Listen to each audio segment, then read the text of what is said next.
A Marinha dos Estados Unidos, reconhecida como a força naval mais formidável do mundo inteiro, abriga o maior navio de guerra já construído pela humanidade, o impressionante porta-aviões USS Gerald R. Ford. Com seus incríveis 337 metros de comprimento e deslocando mais de 100 mil toneladas quando completamente carregado, esta colossal embarcação representa o auge absoluto da engenharia naval moderna. Contudo, nas mesmas águas onde navegam estes titãs do oceano, opera também o Booming Beaver, o menor navio militar do planeta. Com apenas 6 metros de comprimento, este minúsculo rebocador parece ridiculamente insignificante quando comparado aos gigantes que o cercam. Mas aqui está o paradoxo que desafia toda a lógica. Sem este pequeno barco de aparência modesta, toda a poderosa frota americana simplesmente não conseguiria funcionar. E a origem desta embarcação essencial encontra-se num lugar completamente inesperado, muito longe dos estaleiros militares e das docas navais. No início dos anos 2000, quando a vida moderna começou a remodelar as indústrias tradicionais, uma desaceleração notável afetou diversos setores da economia americana. Até mesmo a indústria florestal, profundamente enraizada na tradição do noroeste do Pacífico, sentiu o impacto devastador desta nova era. Durante mais de uma década inteira, a outrora próspera Chuck's Boat and Drive Company experimentou um período prolongado de estagnação, refletindo a letargia que havia se abatido sobre todo o seu ramo comercial. Aquele negócio que antes fervilhava de atividade, agora encontrava-se preso numa armadilha aparentemente sem saída. A empresa estava situada no coração de Longview, Washington, uma pequena cidade nas margens do poderoso rio Columbia. Suas raízes mergulhavam fundo nas aspirações de um homem chamado Chuck Slape, um veterano da indústria madeireira que possuía conhecimento profundo do ofício. Chuck havia aprendido o negócio nos primeiros dias dos boomboats em Coos Bay, onde cortara seus dentes profissionais trabalhando com os enormes troncos que desciam das florestas do Oregon. Movido pelo desejo ardente de forjar seu próprio caminho e construir algo verdadeiramente seu, ele aventurou-se até o lado de Washington do rio Columbia e fundou sua própria empresa. A Chuck's Boat and Drive Company tornou-se rapidamente renomada por fabricar uma gama diversificada de embarcações robustas, mas foi uma criação particular que ganhou imensa popularidade entre os madeireiros da costa oeste. O inovador Log Bronc, com propulsão azimutal, revolucionou completamente a forma como os trabalhadores manuseavam as gigantescas toras de madeira nos terrenos de estocagem. Adequadamente batizado devido à manobra cativante que o barco executava, o operador habilmente girava o volante de direção 180 graus, fazendo com que os pequenos, porém robustos barcos de 3,6 a 4,8 metros se erguessem como cavalos de rodeio em plena arena. Esta capacidade única de manobra tornava-os perfeitos para manipular troncos gigantescos em espaços apertados. Durante anos, a empresa prosperou fornecendo estas embarcações especializadas para a indústria madeireira. Os Log Broncs tornaram-se ferramentas indispensáveis nos terrenos de estocagem ao longo de toda a costa do Pacífico, desde a Califórnia até o Alasca. Mas quando a desaceleração econômica chegou, os pedidos começaram a minguar dramaticamente. As serrarias fechavam uma após outra, e a demanda por novos barcos praticamente evaporou-se. Chuck Slape viu-se lutando para manter as portas abertas, observando impotente enquanto décadas de experiência e reputação pareciam destinadas a desaparecer junto com a indústria que ele tanto amava. Foi então, completamente fora do nada, que surgiu o maior pedido da história inteira da companhia. E emergiu de um cliente absolutamente improvável, alguém que ninguém jamais teria imaginado. Numa manhã comum de trabalho, o telefone tocou no escritório modesto da empresa. Do outro lado da linha, uma voz formal e profissional identificou-se como representante oficial da Marinha dos Estados Unidos. Chuck inicialmente pensou tratar-se de algum tipo de trote elaborado. Afinal, o que a força naval mais poderosa do mundo poderia possivelmente querer com uma pequena empresa que fabricava barcos para transportar troncos de madeira? Mas não era brincadeira alguma.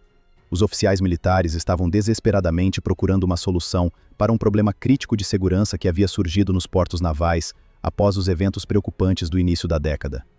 A crescente preocupação com a segurança portuária havia levado à implementação de medidas inovadoras ao redor das docas navais vitais. Barreiras de segurança portuária flutuantes, conhecidas como PSB, foram estrategicamente posicionadas para proteger as áreas fundamentais onde os navios de guerra mais valiosos da América atracavam diariamente. Porém, um desafio crucial permanecia sem solução: encontrar uma embarcação adequada, capaz de manobrar e controlar estas barreiras massivas com precisão e confiabilidade. As tentativas iniciais com embarcações convencionais haviam falhado miseravelmente. Os barcos eram ou grandes demais para manobrar eficientemente nos espaços confinados, ou careciam da potência necessária para mover as pesadas barreiras subaquáticas. Foi então que algum oficial perspicaz lembrou-se dos robustos barcos que manipulavam troncos gigantescos de madeira na costa oeste, realizando manobras aparentemente impossíveis em espaços extremamente restritos. Os oficiais da Marinha dirigiram-se diretamente para Longview, Washington, percorrendo centenas de quilômetros até alcançarem as instalações modestas da Chuck's Boat and Drive Company. Quando Chuck Slape finalmente compreendeu a seriedade da proposta, mal conseguia acreditar no que estava ouvindo. A Marinha desejava adaptar-se ao design de log bronc, originalmente concebido para arrastar toras pesadas através de águas calmas, transformando-o numa ferramenta essencial de defesa nacional. O contrato que lhe apresentaram representava não apenas a salvação financeira da empresa, mas potencialmente dezenas de embarcações que precisariam ser construídas ao longo dos próximos anos. A adaptação do projeto original exigiu criatividade e engenhosidade consideráveis. Embora a estrutura básica do log bronc permanecesse intacta, diversas modificações cruciais foram necessárias para atender às exigências militares rigorosas. A robusta estrutura soldada em aço precisava ser ainda mais resistente, capaz de suportar operações contínuas em condições adversas. A casa do leme foi reconstruída em alumínio aeronáutico, proporcionando leveza sem sacrificar a durabilidade. Guardas de borracha protetoras foram instaladas ao redor de todo o perímetro do casco, começando pelo lado de estibordo do para-choque de borracha na proa e terminando no lado de bombordo, com 2 tiras secundárias adicionais posicionadas acima da guarda primária para proteção extra contra impactos. O coração da embarcação, porém, permaneceu essencialmente inalterado. O sistema de propulsão continuava sendo alimentado pelo impressionante motor diesel Cummins 6 BTA 5.9, capaz de gerar 260 cavalos de potência. Para uma embarcação de dimensões tão modestas, esta quantidade de força bruta parecia completamente desproporcional. Grandes embarcações de pesca comercial raramente necessitavam mais de 65 a 150 cavalos para suas operações diárias. Mas este poder extraordinário revelava-se absolutamente indispensável para empurrar objetos enormes, fossem eles toras gigantescas de madeira, barreiras subaquáticas maciças ou até mesmo navios de guerra colossais que precisavam de assistência emergencial.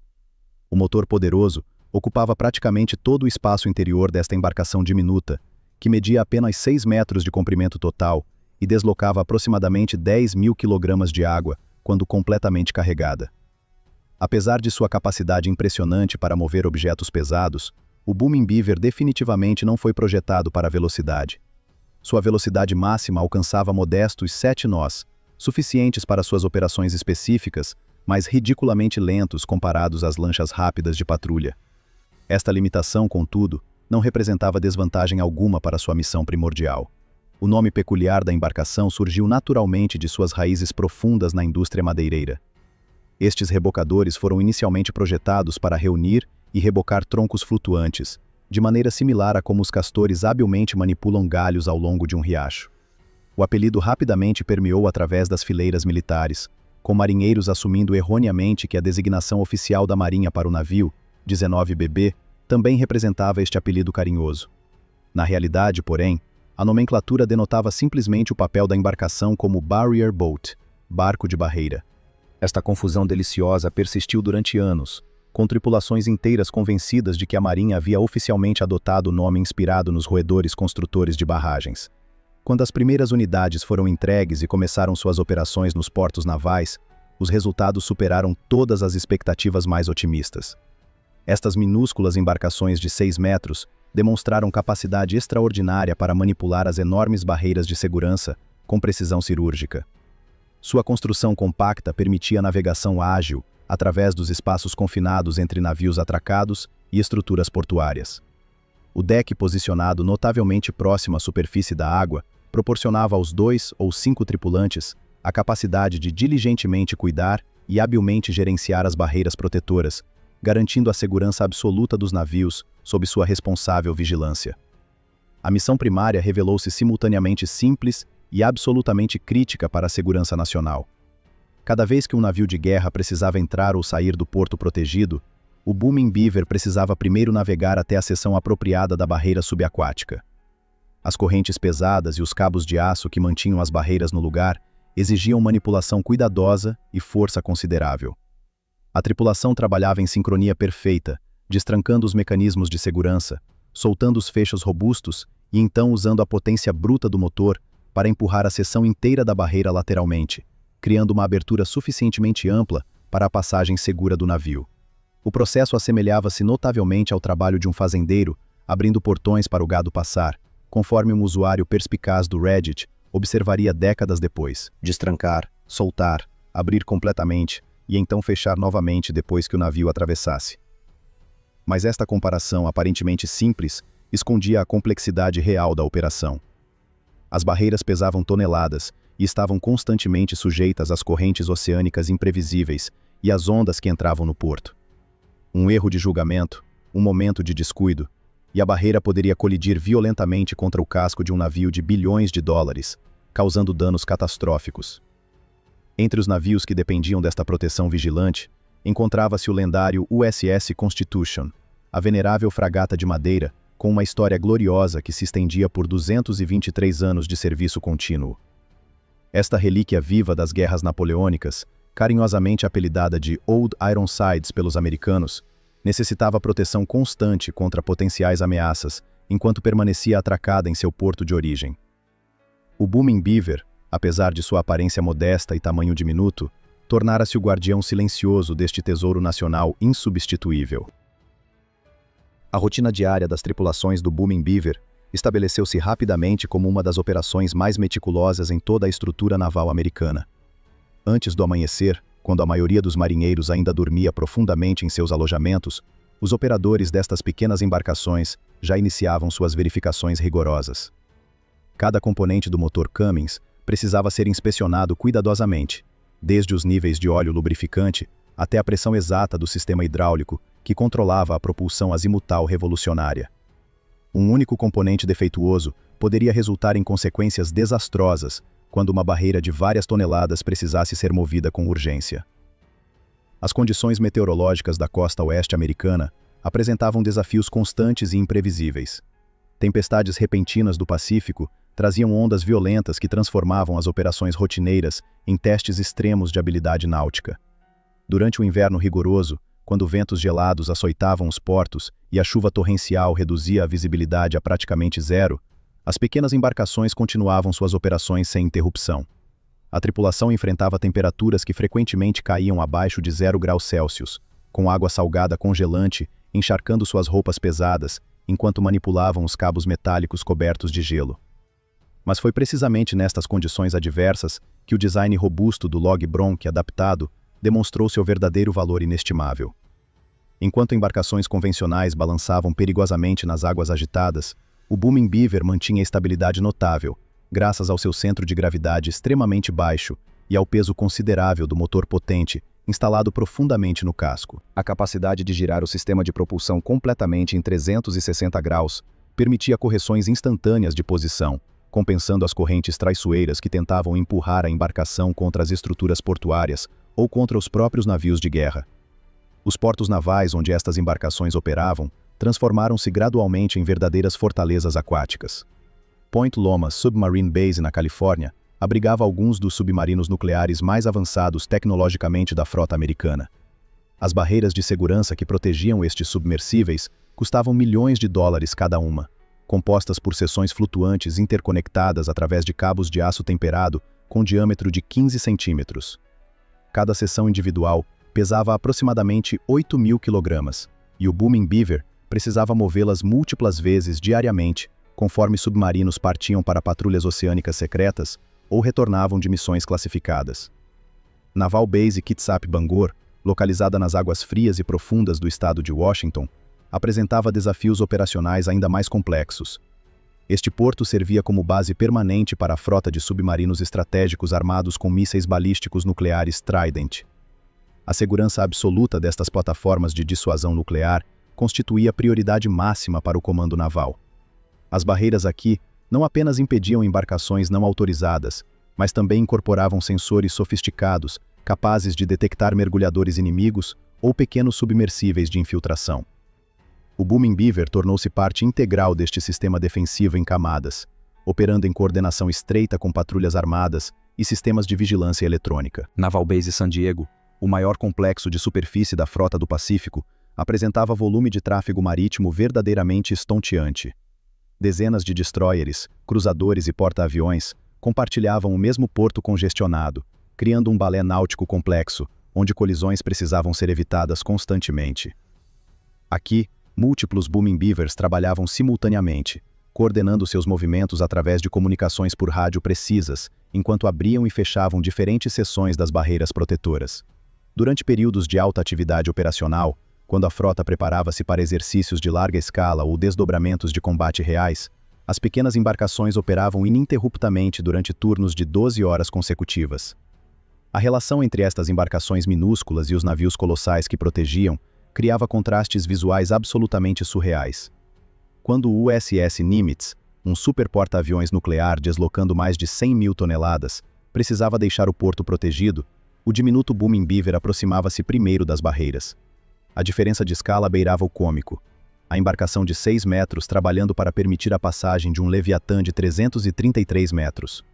Observadores externos frequentemente questionavam como algo tão pequeno poderia ter qualquer relevância numa operação envolvendo máquinas de guerra tão monumentais. Porém, aqueles que compreendiam profundamente as operações navais reconheciam a verdade fundamental. Sem o Booming Beaver executando sua missão aparentemente humilde, o poderoso porta-aviões permaneceria aprisionado atrás das barreiras protetoras, completamente incapaz de cumprir sua missão estratégica. A cadeia operacional completa dependia absolutamente deste elo aparentemente insignificante. Generais e almirantes poderiam planejar estratégias grandiosas, engenheiros poderiam projetar armas devastadoras, mas nada disso importava se os navios não conseguissem sequer deixar o porto seguro. As tripulações do Booming Beaver desenvolveram um orgulho profundo em seu trabalho essencial. Embora nunca recebessem as condecorações glamourosas reservadas para pilotos de caça ou comandantes de submarinos, sabiam que cumpriam um papel absolutamente insubstituível. Muitos eram veteranos experientes que haviam servido anteriormente em navios maiores, antes de escolherem voluntariamente esta missão especializada. Outros eram jovens marinheiros, atraídos pela responsabilidade única de operar independentemente uma embarcação militar, algo raro para pessoal de baixa patente. O treinamento para tornar-se operador qualificado de Booming Beaver durava semanas intensivas. Os candidatos precisavam dominar não apenas as habilidades náuticas fundamentais, mas também compreender profundamente os sistemas de segurança portuária, protocolos de comunicação militar e procedimentos de emergência para dezenas de cenários diferentes. Simulações práticas incluíam operações noturnas em condições de blackout total, manobras de emergência quando componentes críticos falhavam subitamente e coordenação com equipes de resposta rápida durante exercícios de segurança simulando ataques terroristas. Durante anos, o Booming Beaver operou nas sombras da atenção pública, cumprindo sua missão vital, longe dos holofotes midiáticos que naturalmente gravitavam em torno dos porta-aviões imponentes e submarinos furtivos. A maioria dos americanos jamais havia sequer ouvido falar destas embarcações diminutas, e mesmo dentro da própria marinha, apenas aqueles diretamente envolvidos nas operações portuárias compreendiam plenamente sua importância estratégica. Esta obscuridade persistiu tranquilamente até que a era digital finalmente descobriu este segredo bem guardado. Tudo mudou abruptamente quando fotografias detalhadas começaram circulando pelas redes sociais no início da década de 2020. Um marinheiro curioso havia compartilhado imagens mostrando o contraste absurdo entre um colossal navio de guerra e o minúsculo rebocador manobrando as barreiras próximas. As imagens rapidamente tornaram-se virais, espalhando-se através do Reddit, Twitter e fóruns especializados em assuntos militares.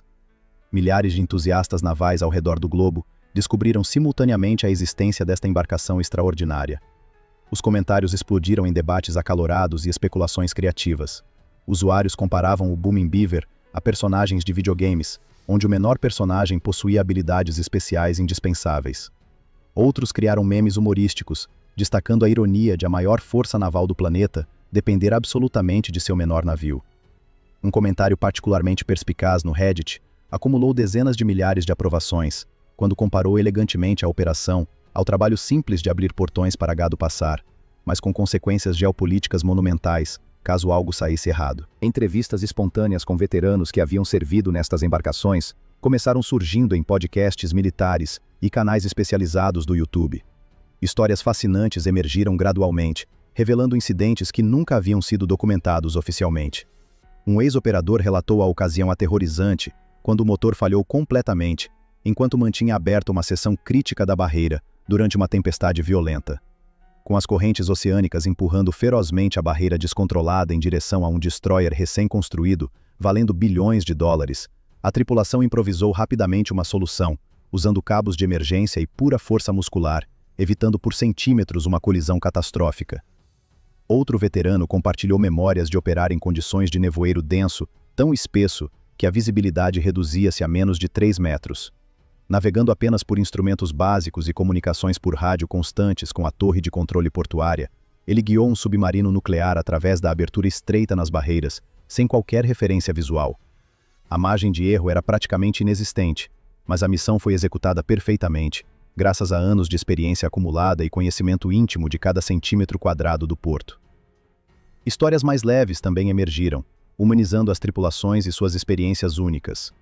Operadores relataram encontros memoráveis com a vida marinha curiosa, incluindo leões marinhos brincalhões, que frequentemente nadavam perigosamente próximos durante operações, aparentemente fascinados pela embarcação barulhenta.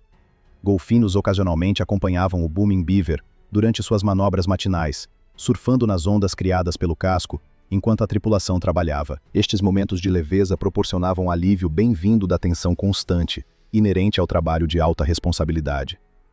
Porém, conforme a fama crescia na internet, a realidade operacional da frota Booming Beaver revelava uma história dramaticamente diferente e consideravelmente menos animadora.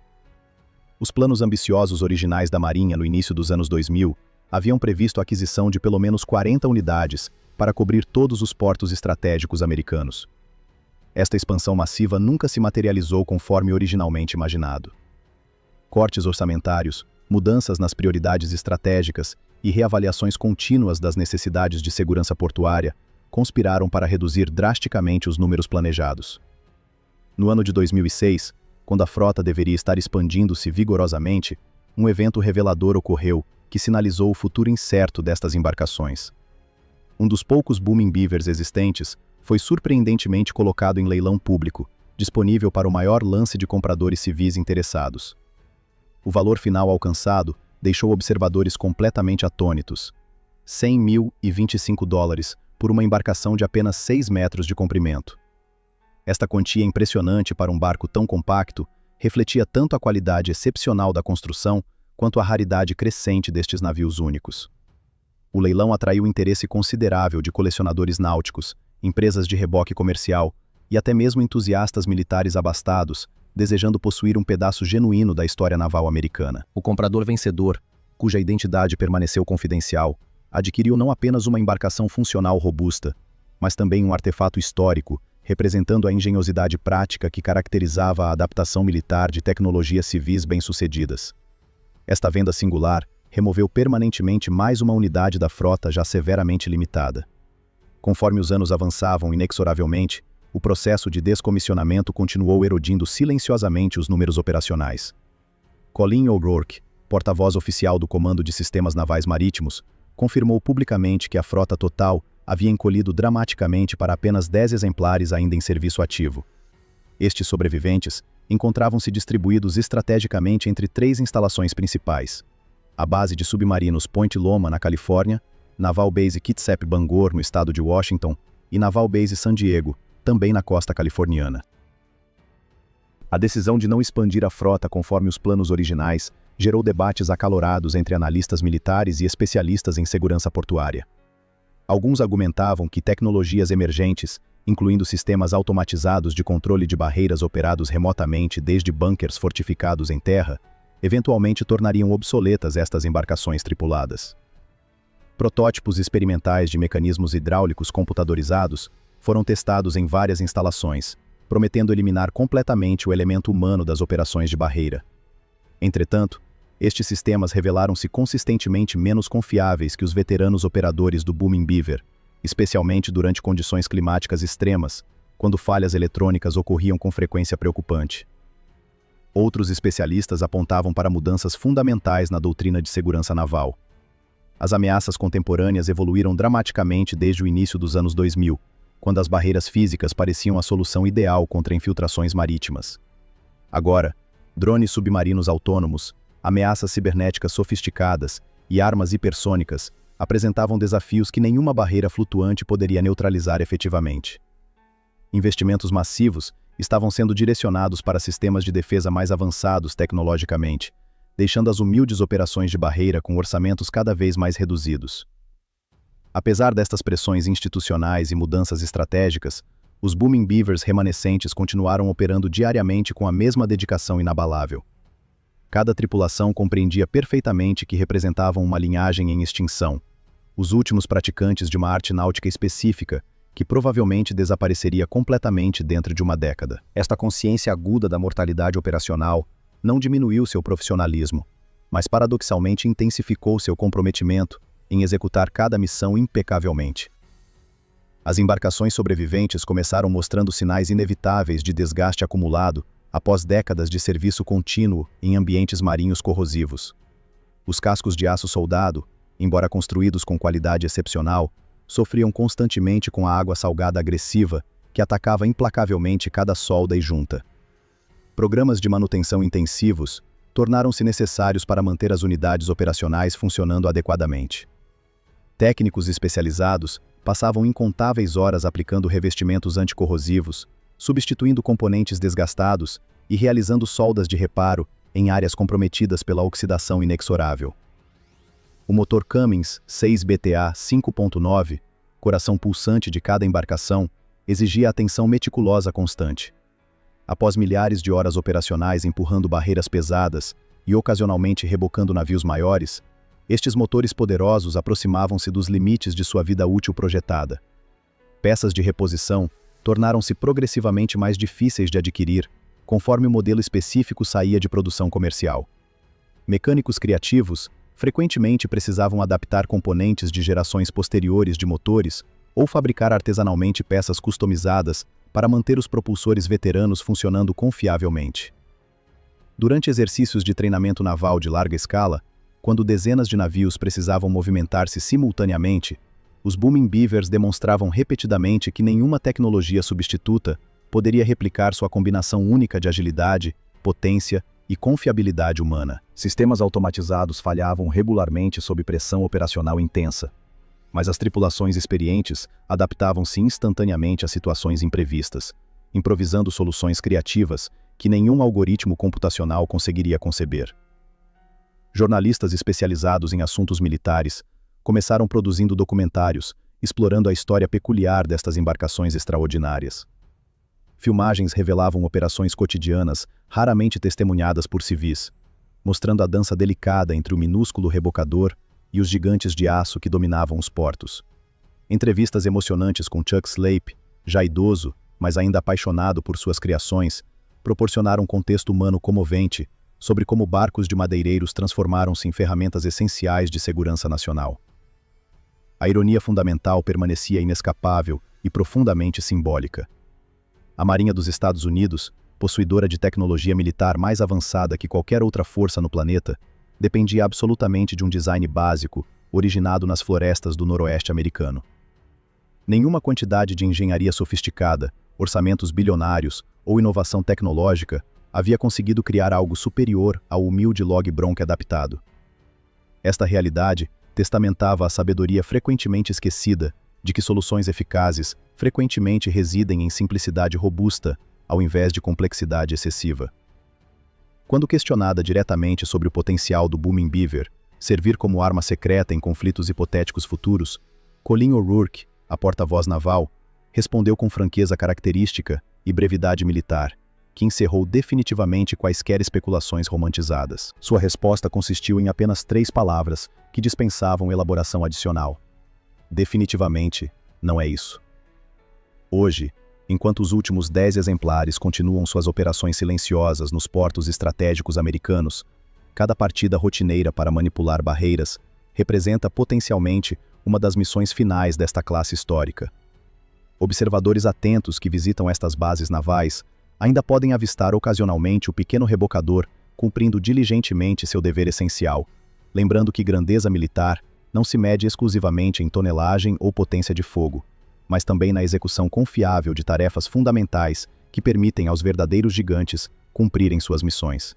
Se você gostou desta história incrível sobre o menor navio militar do mundo, deixe seu like, escreva nos comentários qual parte mais te impressionou e inscreva-se no canal para mais histórias fascinantes sobre máquinas e embarcações extraordinárias que mudaram a história militar mundial.